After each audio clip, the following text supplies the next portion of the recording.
to their futures. Soldiers speak out.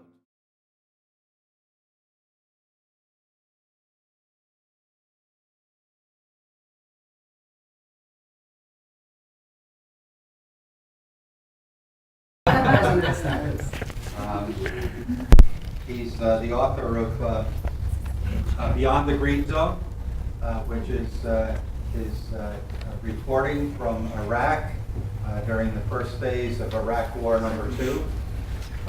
As an unembedded reporter, you know, we got to see lots of footage on TV with guys all dressed up, you know, in full gear and so on, riding along, and MRAPs and strikers and so on. But that wasn't Dahr. Dahr was out there meeting people and getting the story that the military wasn't necessarily putting out. So Dahr has also been a reporter for Al Jazeera, a correspondent for Al Jazeera. In fact, you were living in Qatar, right, for the last couple of years before he moved to Port Townsend. And he also writes columns for a variety of... Thanks everyone very much for coming out tonight, and I think mostly for being here for Coffee Strong, because that's what this is all about. And I'm going to talk about two things that are deeply related. First about the military and GI resistance, and then climate change. And then I guess we'll probably leave some time for some questions and discussions after that. I'm going to start with talking about a guy that I imagine most people in this room are already very, very familiar with, Thomas Young from Seattle, who was a friend of, I know, several of the vets here, including Josh. He passed away at 34 years of age at his home in Seattle just last month, right before Veterans Day, interestingly.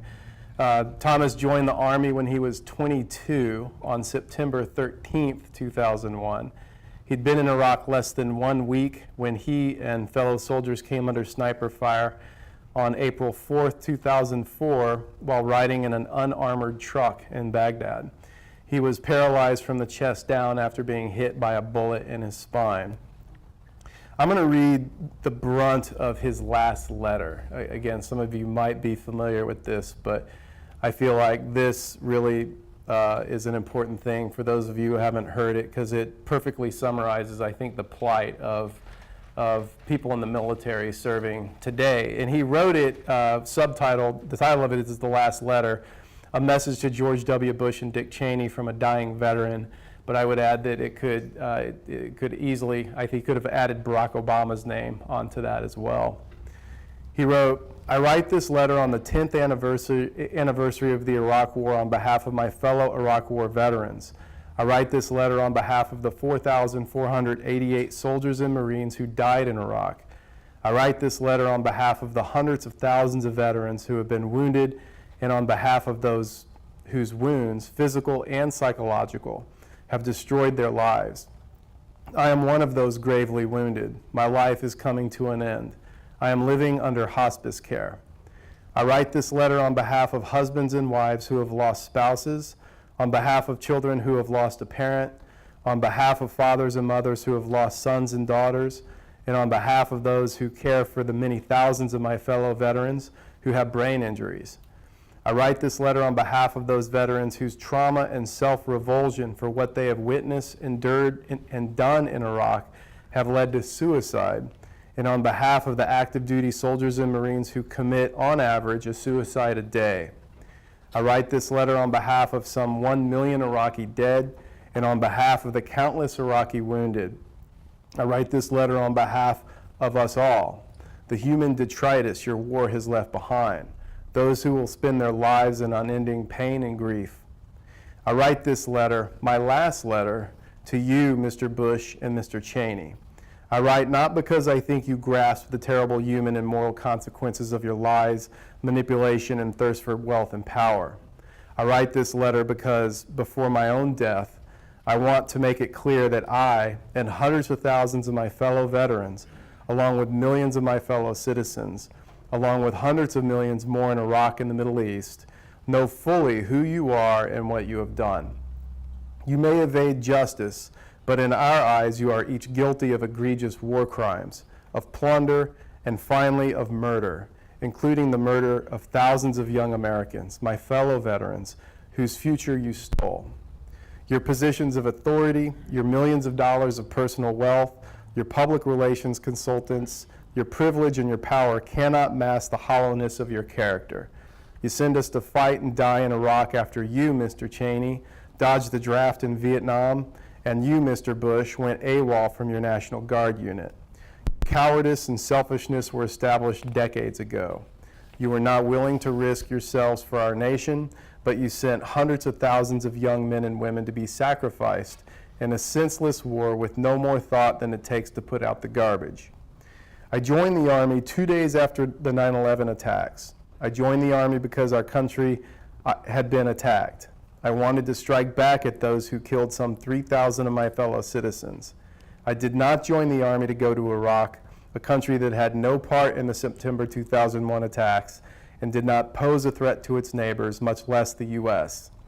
I did not join the Army to, quote, liberate Iraqis, or to shut down mythical weapons of mass destruction facilities, or to implant what you cynically called democracy in Baghdad and the Middle East.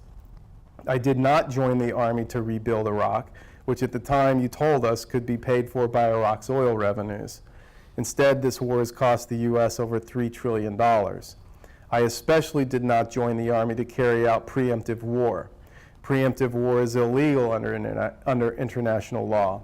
And as a soldier in Iraq, I now know, abetting your idiocy and your crimes. The Iraq War installed a corrupt and brutal pro-Iranian government in Baghdad, one cemented in power through the use of torture, death squads, and terror. And it has left Iran as the dominant force in the region. On every level, moral, strategic, military, and economic, Iraq was a failure. And it was you, Mr. Bush and Mr. Cheney, who started this war, and it is you who should pay the consequences. I have, like many other disabled veterans, suffered from the inadequate and often inept care provided by the VA. I have, like many other disabled veterans, come to realize that our mental and physical wounds are of no interest to you, perhaps of no interest to any politician. We were used, we were betrayed, and we have been abandoned. The tragic story of Thomas Young is only one example, one that was well documented in the media, and one that we have seen and felt, but it is only one story. Think about this story, his story, in the context of the fact that an estimated 22 veterans, of the estimated 22 veterans who each day kill themselves. This renders a total in 1 year far above the number of soldiers who died in combat in total during both the invasions and occupations of Iraq and Afghanistan. Now, in the context of Thomas Young's story, and the fact that an estimated 8,000 veterans commit suicide annually, let's talk about resistance. At Fort Hood in Central Texas, Army Specialist Victor Augusto refused to deploy to Afghanistan.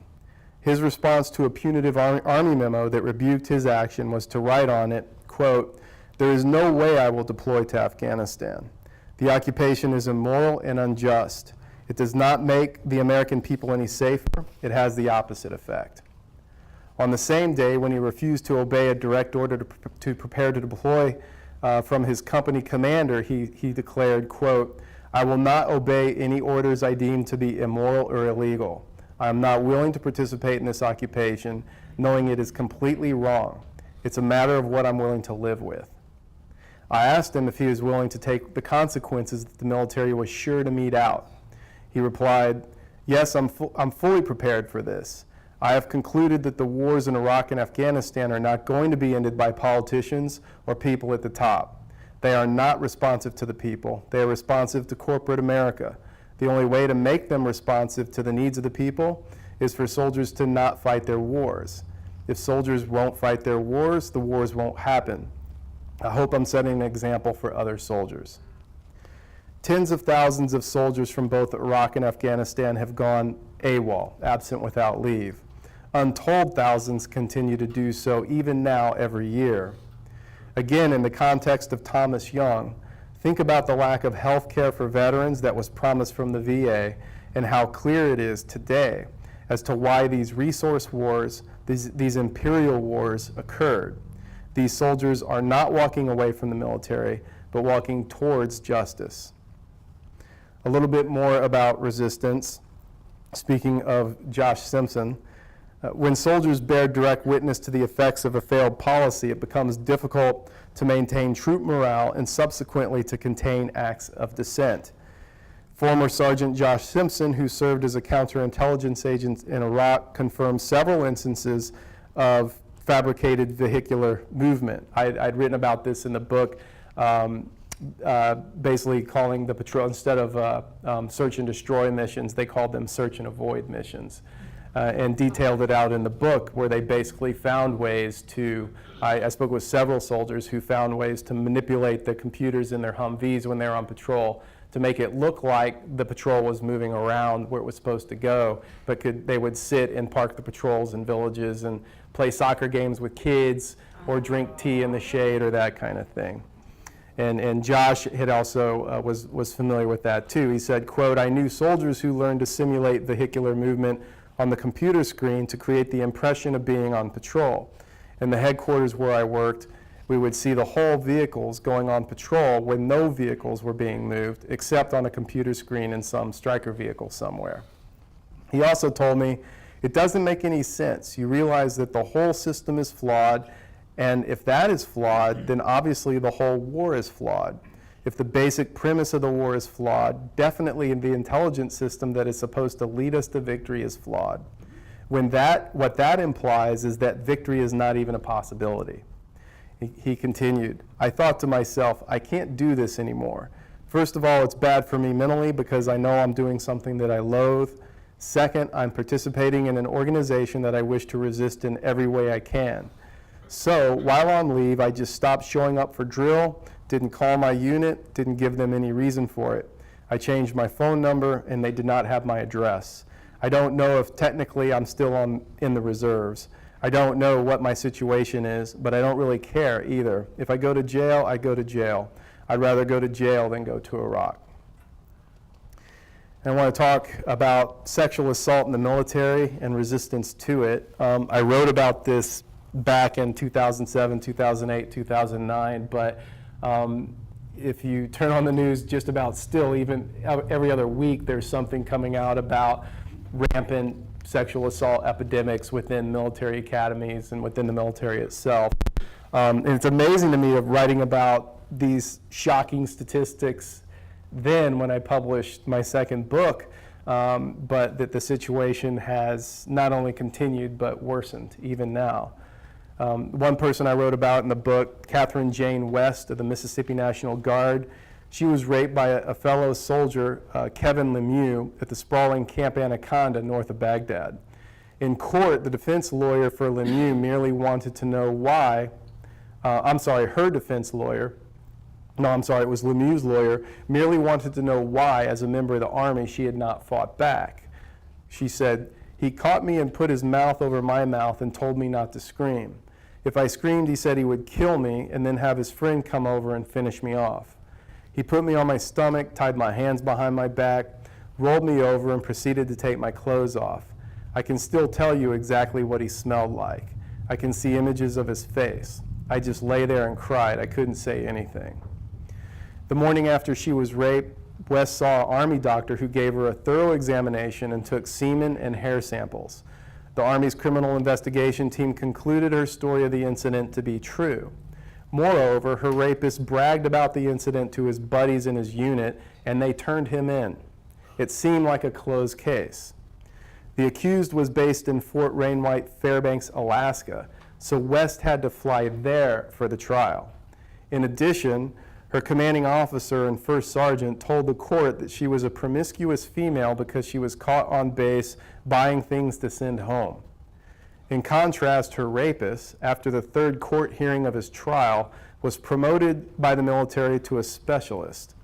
Meanwhile, his lawyer entered a plea of insanity. He was later found guilty of kidnapping but not rape. Despite his own admission of the crime, the military covered him.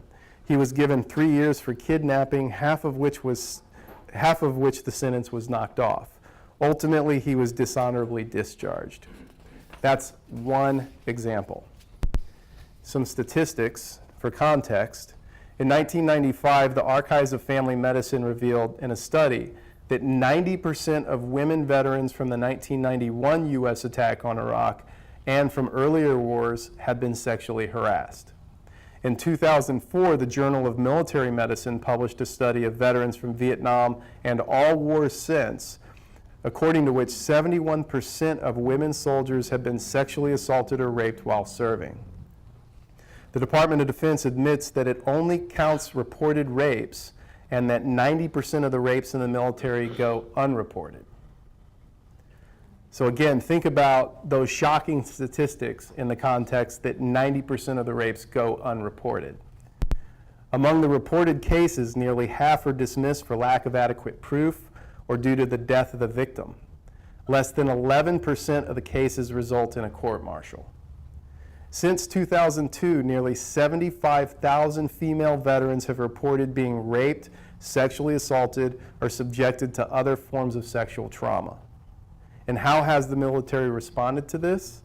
By way of example, the Department of Defense report on sexual assault in the military for fiscal year 2007 states there were 2,688 total reports of sexual assault involving military service members. The military services completed a total of 1,955 criminal investigations on the reports made during or prior to that year. These criminal investigations resulted in the shockingly low number of 181 courts-martial. So out of 2,688 total reported cases, 181 of those went to court-martial. Pentagon spokesperson Cynthia Smith assured me that the Department of Defense is aware of the crisis and then went on to offer a novel solution. Quote, "We understand that this is very important for everyone to get involved in preventing sexual assault and are calling on everyone to get involved, step in, and watch each other's backs." So that was their solution. You here at Coffee Strong, many of you who are these stories I've shared tonight are the front lines of military resistance, whether it's helping military members get their VA benefits that they are owed and desperate for, educating military personnel about their rights, or helping people who choose to walk away from the military altogether. You've been on the front lines doing your work for 6 years and are still going strong.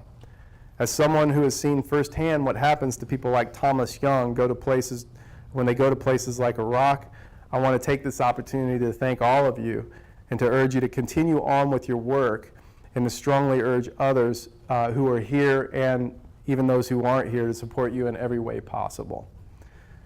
And I want to close this part of my talk about GI resistance with a quote from the Tao Te Ching. "Weapons are the tools of fear. A decent man will avoid them except in the direst necessity, and if compelled, will use them only with the utmost restraint. Peace is the highest value. If the peace has been shattered, how can he be content? His enemies are not demons, but human beings like himself. He doesn't wish them personal harm, nor does he rejoice in victory. How could he rejoice in victory and delight in the slaughter of men?" Now, when I was thinking about what else to talk about tonight, I was trying to figure out a way to draw a link between what I just shared and climate change. And so I was speaking with my wife, and she said, that's not going to be a problem. If you're going to talk about the military and climate change, we can start with things like the military is the single largest consumer of fossil fuels on the planet, ergo the biggest polluter on the planet, and the fact that Iraq, Afghanistan, and other 98% of the other places where the military is involved around the planet, they're all resource wars. And at this stage of the game, when we talk about climate change, not just for oil and gas, but we talk about water and food and land to grow food, every war is a resource war. now more than ever, and increasingly so as we go into the future. In the last few years, the brunt of my reporting's focused on climate change, and I've been writing a lot of articles about it and giving more and more talks about it, so I didn't want to pass up this opportunity to give a brief talk about basically my current assessment of the situation. And it's not my current assessment, it's based on the most recent and updated reports that we have right now. 200 species are going extinct every single day, and this has been the case for years now. We're likely to begin seeing periods of ice-free Arctic by as soon as this coming summer, or the summer of 2016 if you believe the US Navy study. The 14 hottest years on record have all occurred in the last 16. August, September, and October were each the hottest months ever recorded, respectively, and this year is on pace to be the hottest year ever recorded. All this, and we are only at 0.85 C degrees above pre-industrial baseline levels of CO2. Coal will overtake oil as the dominant energy source by 2017, and without a major shift away from coal, average global temperatures could rise by 6 degrees C by 2050, leading to devastating climate change. This is dramatically faster than even the worst-case Intergovernmental Panel on Climate Change prediction, which has us at around a 6C increase at worst by 2100. Please bear in mind that humans have never lived on a planet at 3.5 C or higher, and these dramatically abrupt and intense temperature changes we are causing mean that we lose our ability to feed ourselves, as crops cannot keep up with this kind of change. And there is absolutely nothing tangible in the political or corporate world to indicate that there will be a major shift away from coal, or that we will surrender our addiction to fossil fuels. In fact, the use of both is only increasing, and so are CO2 emissions right along with it. In the wake of recent news of global emissions rising 2.3% in 2013 to set yet another record and marking the largest year-to-year increase in 30 years, the IPCC announced that the world isn't moving anywhere near fast enough to have a chance at mitigating the impacts of climate disruption in any real way. The Endangered Species Coalition recently released a list of things people should take their children to go see outdoors, because if they wait too long, their kids might not get a chance to see them before they become extinct. The list includes monarch butterflies, polar bears, great white sharks, white bark pine trees, and the Snake River sockeye salmon. All this, and we are only at 0.85 C above pre-industrial baseline levels of CO2. To provide perspective on how far along we are regarding runaway climate disruption, another recent study shows that the planet's wildlife population is less than half the size it was 4 decades ago. More than half of the vertebrate population on the planet has been annihilated in just 4 decades. Let that sink in for a moment. For perspective, once CO2 is emitted into the atmosphere, a new study shows it takes 10 years for its full impacts to be felt. Then it lingers for up to another 100 plus years. Hence, everything that we're seeing now is a result of emissions only up until 2004. Since 2004, we've emitted, each successive year, we've emitted progressively more CO2 than the previous year, every year being a new record. Lastly, and things I'd like to mention regarding where we are regarding climate disruption, the recently released 2014 Climate and Energy Outlook report by MIT tells us that global energy use and carbon dioxide emissions will likely double by 2100. And at this point, I found through my reporting that it makes more sense to talk about how to deal emotionally with these facts as it does to just load more and more facts on you, which I could do, but I think just what I shared is enough to give people the idea of really where we are. And I've had to look at this myself personally from reporting on this stuff and struggling with depression. So I want to talk about that part of this story. There are 5 stages of normal grief that were first proposed by Elizabeth Kubler-Ross in her book On Death and Dying. The stages of mourning and grief are universal and experienced by people from all walks of life. Mourning occurs in response to an individual's own terminal illness, the loss of a close relationship, to the death of a valued being, human or animal, or the loss of a planet and everything and everyone we know. Stage 1, denial and isolation. The first reaction to learning of terminal illness or death of a cherished loved one or planet is to deny the reality of the situation. It is a normal reaction to rationalize overwhelming emotions. It is a defense mechanism that buffers the immediate shock. We block out the words and hide from the facts. This is a temporary response that carries us through the first wave of pain. Examples of this abound, but one is how the famed Northwest Passage is now being exploited by luxury cruise companies. Given the ongoing melting of the Arctic ice cap, a company recently announced a 900-mile, 32-day luxury cruise there, with fares starting at $20,000, so people can luxuriate while viewing the demise of the planetary ecosystem. Stage 2, anger. As the masking effects of denial and isolation begin to wear, reality and its pain reemerge. We are not ready. The intense emotion is deflected from our vulnerable core, redirected and expressed instead as anger. The anger may be aimed at inanimate objects, complete strangers, friends, or family. An example of this would be the constant stream of vitriol from the far-right mainstream media who lash out at climate disruption scientists, even making death threats. Stage 3, bargaining. The normal reaction to feelings of helplessness and vulnerability is often a need to regain control. Examples of this abound, especially right now. Maybe Obama will veto the Keystone XL pipeline legislation when it finally does pass the Senate vote. Maybe if Hillary Clinton is the next president, she will enact better legislation that will mitigate global climate disruption. Mainstream journalists like Bill McKibben and Naomi Klein, who continue to lead people to believe that the government can be petitioned and changed, and this will save us. All these are examples of bargaining. Stage 4, depression. The main type of depression associated with mourning is a reaction to practical implications relating to the loss. Sadness and regret predominate this type of depression. We worry about all the species going extinct. We worry about younger generations and how they will or won't survive. An example of this stage comes from Professor Camille Parmesan, a climate disruption researcher who is now blaming her depression on her findings.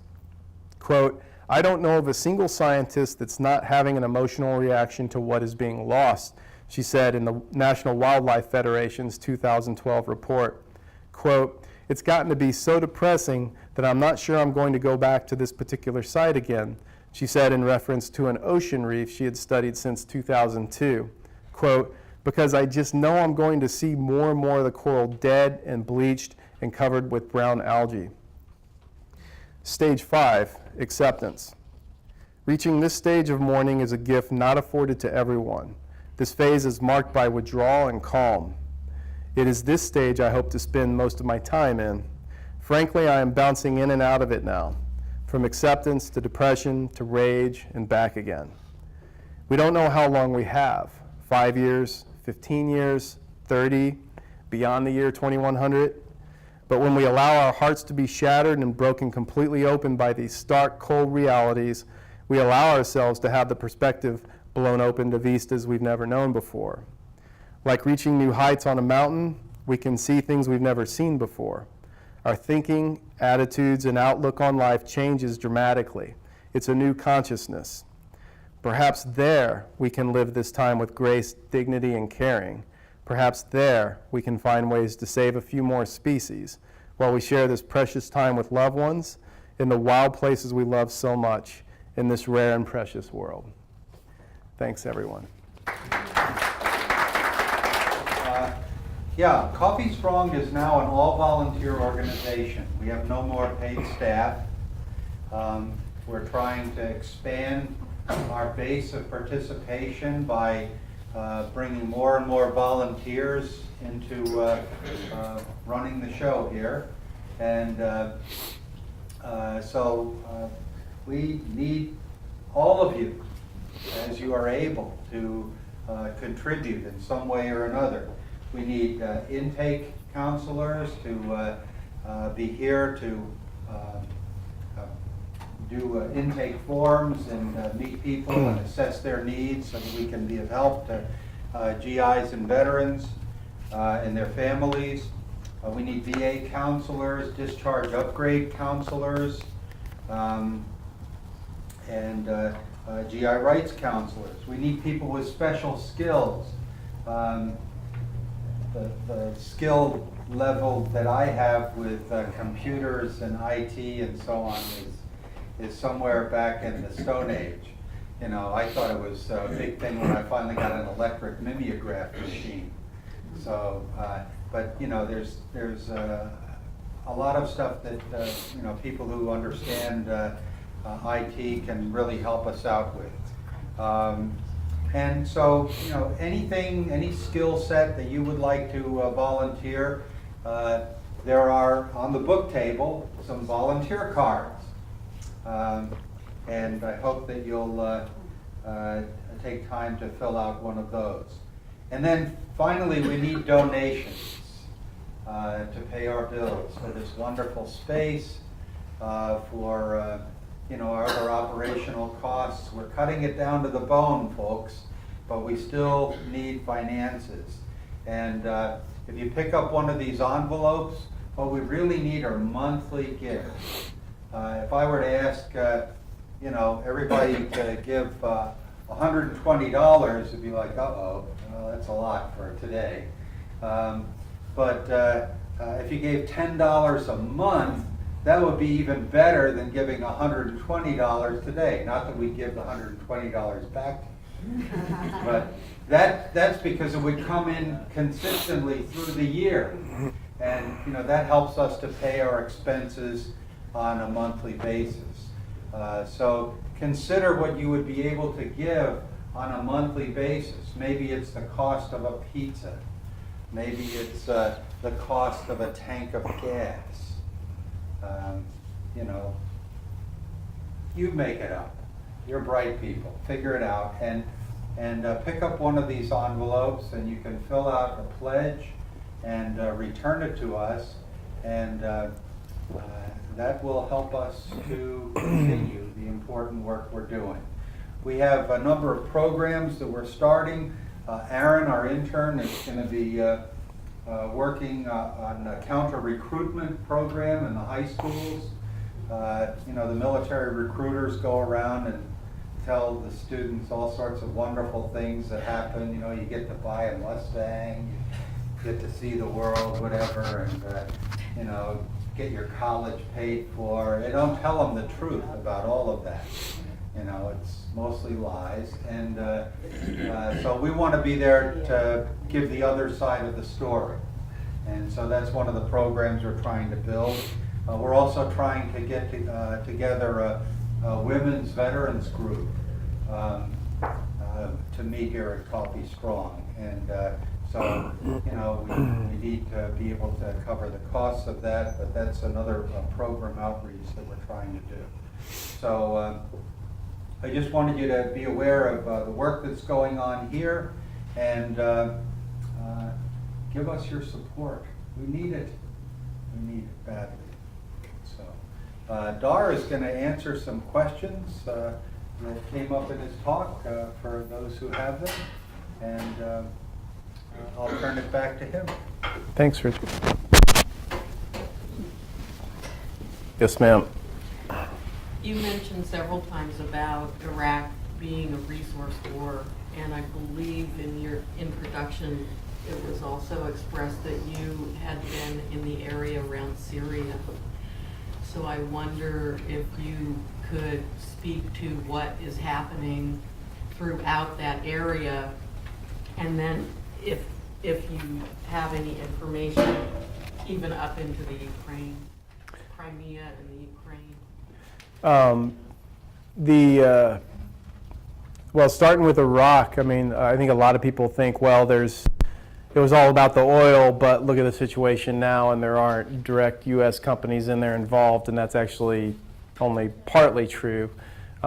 Kurdish Iraq is already in full swing, working with Western oil companies. I don't know if you saw a ways back, there was a big tanker of Kurdish oil that offloaded down in Houston.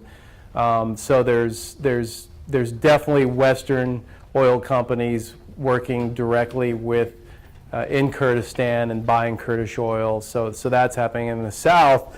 There's a little bit of Western oil. When I say Western oil companies, I include, Exxon, Chevron, Total, et cetera, that are in place in southern Iraq and aren't doing as much work down there because of the security situation, lack thereof, but they're there. And then what's also happened, I think, that's important to note is that the U.S. backed Maliki, the previous prime minister, because he was willing to leave the door open legislatively for Western oil company. He didn't nationalize Iraq's oil. That was the whole thing.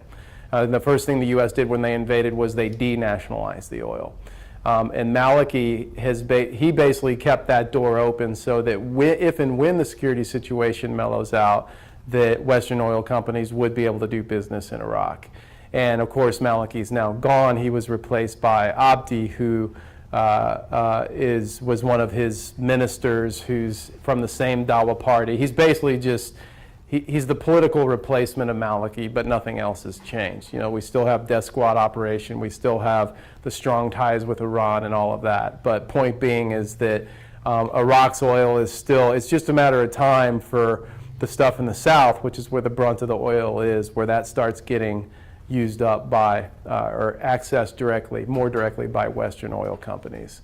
And so the thing with ISIS, with what's going on, is that I won't go into too many of the details unless someone wants me to, but suffice it to say that this is obviously it's the legacy of the Iraq occupation by the U.S. because they're basically what's left over of the primarily Sunni resistance that fought against the U.S. occupation forces there. Now actually in Iraq form the military backbone of ISIS. So you've got the radical fundamentalists that started the group in Syria and came down into Iraq and basically joined forces with a persecuted Sunni minority there who'd been persecuted by the Maliki regime through his whole tenure.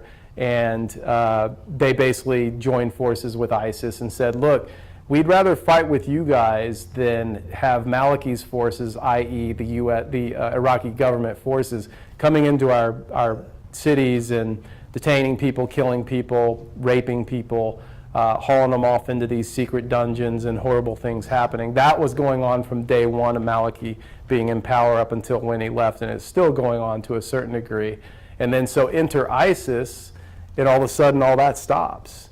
And so of course these folks join forces with ISIS. And so you've got former Iraqi battle-hardened generals that are basically making strategy for them. And that's why they've been so effective militarily.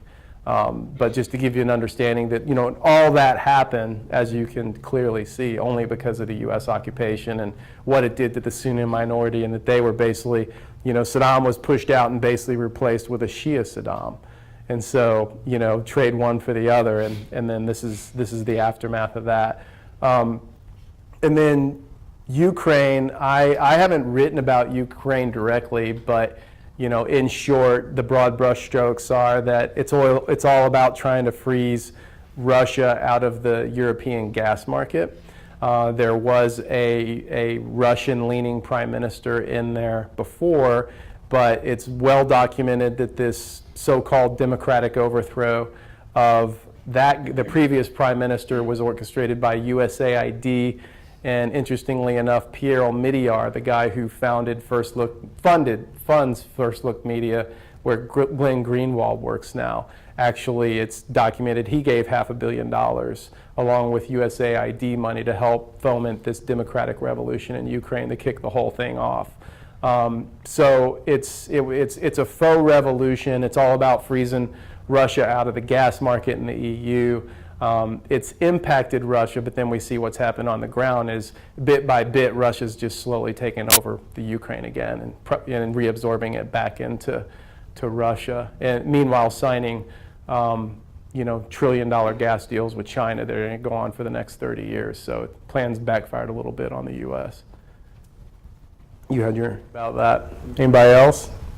So we thought you might say something on the Peninsula about electromagnetic bases and stations and its impact on life and life forms, perhaps, and you can touch base on that. Yeah. But I will. I just wrote a way too long of an article about that. Basically the plan is the Navy is pushing to get permits and push through all the bureaucracy that they need to in order for them to conduct electromagnetic warfare training on the Western Olympic Peninsula. And so what that means is they would take these, they call them growler jets. They're electromagnetic warfare jets. They're stationed on Whidbey Island, which is basically off the northeast coast of the Olympic Peninsula. And they would fly from there out the Strait of Juan de Fuca, and then on the western side of the Olympic Peninsula, which it's almost all, well, it is all either Olympic National Forest, Olympic National Park, or native reservation land. And they're basically pushing it where they would have these 15 mobile emitter towers. They say that there are these trucks the size of an RV that have these tall towers emitting signals that then the planes pick up. The Navy claims that they wouldn't be actually using the jets to do any radar jamming. If they do, that's enough radiation to, I listed in my article numerous scientific studies showing direct human health impact. There's even an Air Force study that talks about definitive human health impact that I cited, and others, and I'm going to write a lot more about the human impact. From the jets, the Navy, they had a little Navy dog and pony show up at Port Townsend Wednesday that we went to, and they claim that the jets won't be doing any jamming. But even the radar towers, even if that's true, which I don't trust it, but even if it were true, even the radar towers themselves, there's loads and loads of studies that show that they cause cancer and other human health impacts. And I'm actually interviewing a doctor about that and have a story that'll come out probably 1 week from this Monday on that, an update. The other thing too, we talk about the wildlife impact. There's 1 billion birds that use that flight corridor for migration. It's extremely well documented that the flying jets, the noise of the jets, and all the EMF radiation, EMR radiation would impact literally their bionavigation. And so there's that. And not even to talk about the wildlife on the ground. And the Navy's responsible. What about, because a report came out that showed if someone or something was near one of their emitting towers in their mobile vans, for 15 minutes is enough time for it to literally melt a human eyeball, liquefy all the tissue of your eyeball. And so someone brought this up at one of the meetings, and they said, well, we'll watch for large animals, and if there's a large animal comes through, we'll turn it off or we'll move it. So this kind of nonsense. The good news is that apparently the Army had started the process to try to acquire permits needed to do their own types of training exercises out in that area. And when they saw the shitstorm that started from the Navy's try, they withdrew their permit applications. They said, all right, we'll do something else. And then there's going to be at least thus far that I know of 2 major lawsuits filed against the Navy to stop them from doing it. So and I think the momentum's still just kind of getting going. It's really there's a lot of very well-informed people up in Port Townsend and well-connected people that are working, and we're still kind of getting that going. And I'll have another article come out on it. The next public comment period ends January 9th, but there's there's some pretty major groups involved in these lawsuits. So there's I don't know if we'll win or not, but definitely there's some pretty good pushback happening. But where can we see your articles? I write exclusively for Truth Out now, and then I repost everything on my own website. So, but that article, yeah, that was just published a few weeks ago. Thanks for asking that question. I mean, definitely when I was working on the GI resistance book back in 07, 08, it became clear that because of resistance that was happening, and the worst thing that can happen to an administration during the war is soldiers being killed and wounded. And so enough hell was being raised in the wake. By the time Bush left office, I mean, the war was, IVAW was exploding, and the anti-war movement was pretty big and pretty loud. And even before the 2008 election rolled around, there was a big push in the military. And that I've seen the documents too, that's like, look, if there was an intentional decision made, if we start replacing humans with drones, and that's, that's going to take the casualties way down. And then a conscious decision to stop trying to deploy people in a bigger push into on-the-ground death squads and this kind of thing. And that's why we saw a huge uptick in that in Iraq in 06, 07, and 08 was, we'll train, we'll bring in the John Negropontes and the James Steeles, and we'll train up all these death squads and send these guys out to do our dirty work, and then we can start pulling our soldiers out. So I think it was those two things. And then, of course, when Santo Obama got elected, and the whole what was left of the anti-war movement just collapsed, and IVAW lost a ton of members, and there were some other problems like that. What can be done now about there's just, to me, there's so many issues, huge, massive issues that we're overwhelmed with, and for me, I can just talk about what I do, and it's just take one topic that I think is the most important thing to me and focus in on that, whether it's climate change stuff or helping one person get out of the military is a huge thing. And because if I focus on the bigger picture, I'm just immediately completely overwhelmed, whatever the topic is. But the thing is, that I like about Coffee Strong is that if you it's that old story about, I think most people have heard it, of the girl on the beach, the tide goes out and she's picking up starfish and throwing them back in the water, and some old guy walks up and says, what are you doing? There's thousands and unlimited starfish here. You're throwing them back. It's not going to make any difference. And she throws one in the water, and she said, it will to that one.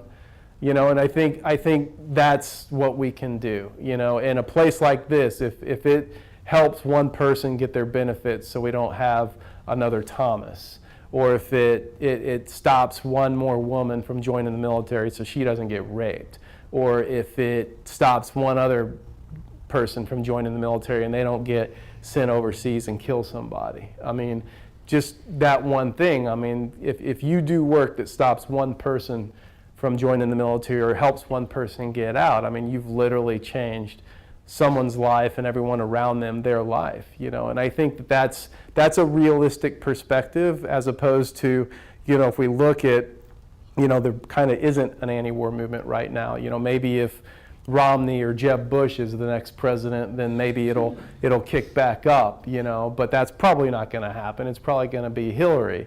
So then what happens is there's still not an anti-war movement or whatever, and all that stuff's just overwhelming and frustrating.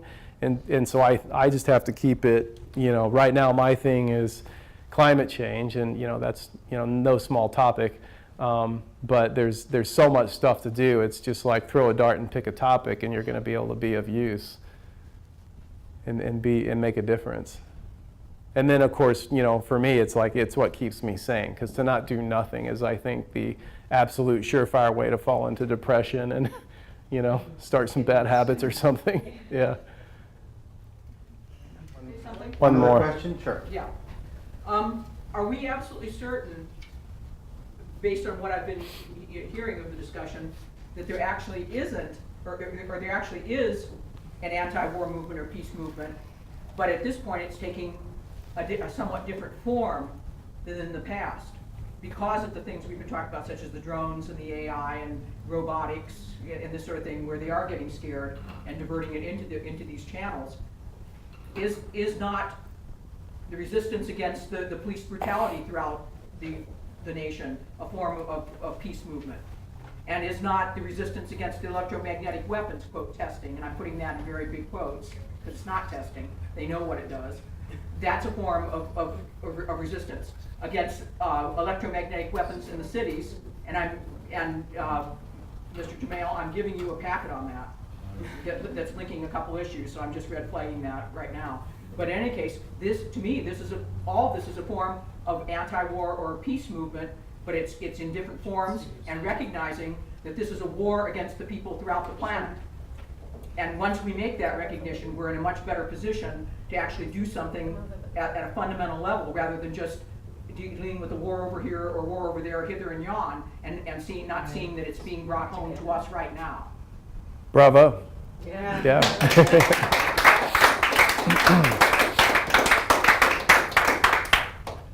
Any other questions for Dahr? Thanks, everybody, for coming. Thank you. There's a- Yes. I just wanted to ask one question. I want to get back to this resource wars angle. And, you're talking about the war in Ukraine being about, keeping the Soviet Union out of the, EU gas market, right? And so there's all these resource wars that we're fighting here. When Obama himself got the study from NASA that said that the West Antarctic ice sheet is falling off, which basically means that sea level rise is basically can't be stopped now. We're past the tipping point, where major cities are going to be inundated, right?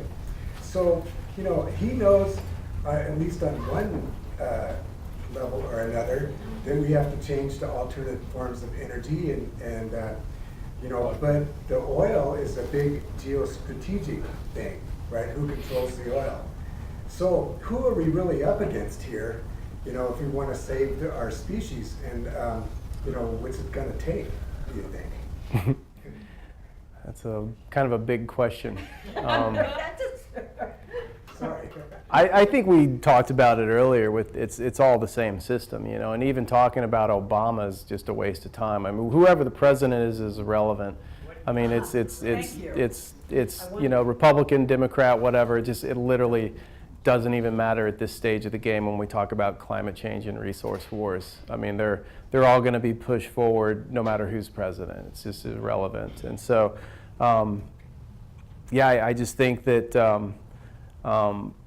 It's basically up to us and working on a local level, and that's another thing that I think has kept me sane, frankly, of just, okay, I live up on the Olympic Peninsula now, and I don't want jets flying over Olympic National Park, and I don't want that happening, so I'm going to take that fight on directly and keep writing about it until something changes, and I think each one of us just needs to draw a red line of where it is around we live, that because this stuff is coming home to us everywhere. There's no place safe. I mean, my wife and I moved to Port Townsend. I mean, we weren't under any illusions that there wasn't going to be battles, but it's real clear moving up there. Like, there's a couple of real big ones that we need to take up between the Navy's plans and the oil and gas and coal terminals and all this stuff. I mean, and us right here in this area with the fort and with the ports and everything. I mean, we have plenty of stuff that we can take on. Absolutely. And I mean, Zoltan back here, if anyone doesn't know him, is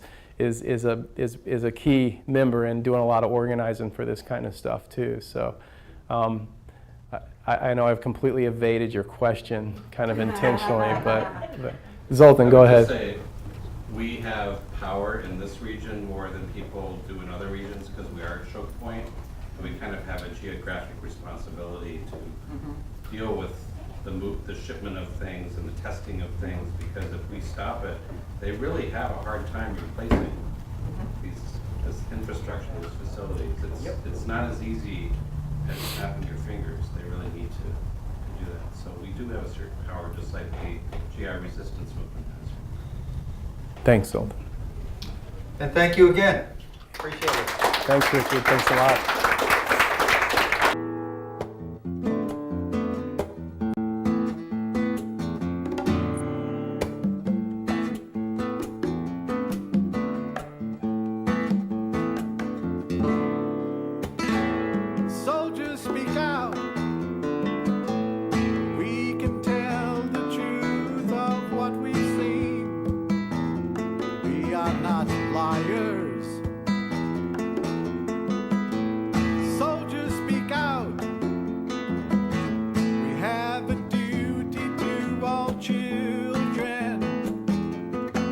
into their future.